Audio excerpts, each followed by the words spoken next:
Hey everybody. So this week in the blog, we're talking about another component of hardwiring, which is your work style.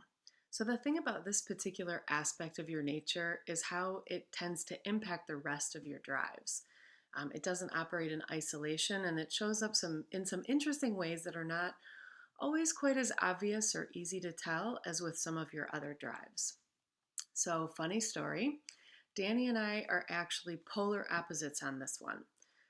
Actually, we're polar opposites on all of our drives, but that's another video. Anyway, about a year ago, we were designing a new workshop, and this component of our hardwiring emerged, and it caused us to have a little bit of a fight and then ultimately to have a laugh when we saw what was happening. So for me, this drive leans heavy on the chaos side.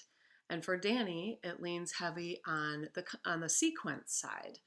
So that means that my approach in developing this new workshop was to throw every idea I could think of at the wall and to see what would stick. So brainstorming lots of options, possibilities, just kind of testing it all out, throwing it all out there, talking about it, trying to figure out what made the most sense. Danny's approach was much more orderly. She has a lot more patience for the process because of how she's wired. So she wanted to go through the ideas one at a time, test their merit, see how each one could work in practice, and really think about implementation. And that was way too practical for me. So people on the chaos side like me for this drive tend to be what we call innovators. So we tend to be more innovative in coming up with lots and lots of possible options. Sometimes they're really big and really impractical ideas, but they sound exciting and they're, really good in the moment. People on the sequence side, like Danny, tend to be really good at implementation. So they can evaluate the ideas against how they would play out in reality and then discard things that are not that there's no way to implement. So when you don't recognize that this is happening in the moment, it can cause some friction, and that's what happened with us.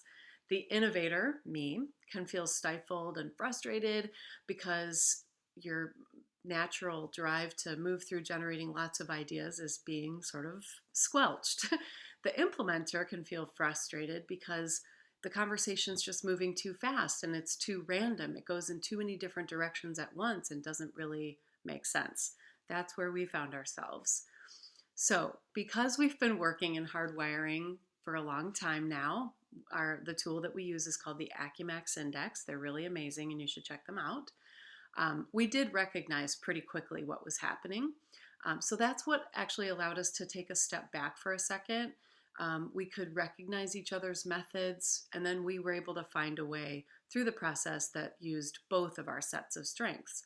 So we did put together that workshop, and at the end of it, we could both see how the other one's involvement in the process made the result a way better product.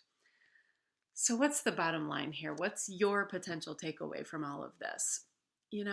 Like everything else that we talk about, one of the best practices for understanding how somebody's work style or approach is at play is to just pay attention. Don't make assumptions. Watch, listen, ask questions.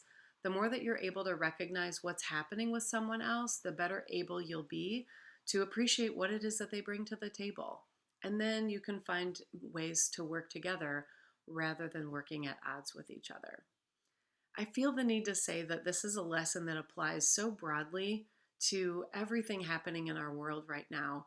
We need to do so much more listening and paying attention and watching and asking questions. We really need to stop with the assumptions. We need to stop with just attacking, and we need to find our way back to some meaningful conversation. When it comes to work style, that's what allows you to work better together. When it comes to civil discourse, that's what allows you to engage. So good luck out there in all things. As always, we'd love to hear how it goes for you. Head on over to the blog, either on our website or on your favorite social media platform, and check it out there. Leave us a comment, and as always, stay safe Be well and be kind. Have a great week.